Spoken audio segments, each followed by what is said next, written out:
বৃহস্পতিবার জাতীয় প্রেস ক্লাবের আব্দুস সালাম হলে বাংলাদেশ জাতীয়তাবাদী মুক্তিযোদ্ধা দলের আলোচনা সভা অনুষ্ঠিত হয়। জাতীয়তাবাদী মুক্তিযোদ্ধা দলের সভাপতি ইশতিয়াক আজিজুল উলফাতের সভাপতিত্বে ও সাধারণ সম্পাদক সাদেক খানের সঞ্চালনায় আলোচনা সভায় ভাসানী অনুসারী পরিষদের আহ্বায়ক শেখ রফিকুল ইসলাম বাবলু প্রমুখ উপস্থিত ছিলেন। আমাদের যুদ্ধ শেষ হয়নি। ৭১-এর ১৬ ডিসেম্বরে আমাদের বিজয় হাইজ্যাক করা হয়েছিল। আমাদের বিজয়কে ছিনিয়ে নিয়েছিল একদল লোক যারা মুক্তিযুদ্ধ করে নাই। মুক্তিযুদ্ধের ব্যাপারে তাদের কোনো বিশ্বাস ছিল না। তারা অপেক্ষায় ছিল আপোষ করে ক্ষমতায় যাওয়া। আলোচনা সভায় একে একে বক্তব্য রাখেন উপস্থিত অনেক সদস্যরা।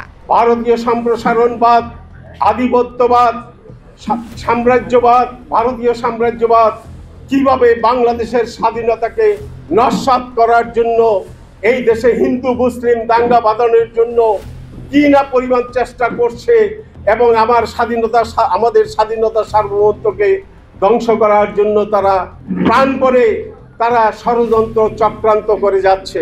এ সময় বিএনপির স্থায়ী কমিটির সদস্য মেজর হাফিজ উদ্দিন আহমেদ বলেন, স্বৈরাচারী আওয়ামী লীগ সরকার দেশের প্রতিটি কাঠামো ধ্বংস করেছে।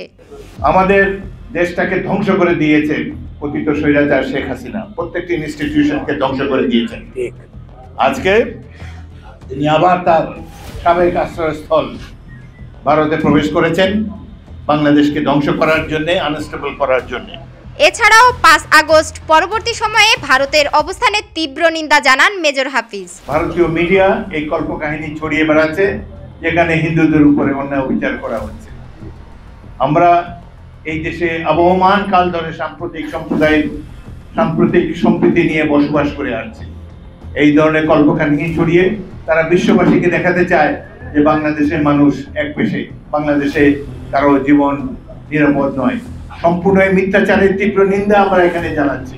বাংলাদেশের নাগরিকদের সামরিক প্রশিক্ষণ দেওয়া প্রয়োজন মন্তব্য করে বাংলাদেশকে বিশ্বের সবচেয়ে সাম্প্রতিক সম্প্রীতির দেশ বলেও দাবি করেন বিএনপির এই নেতা।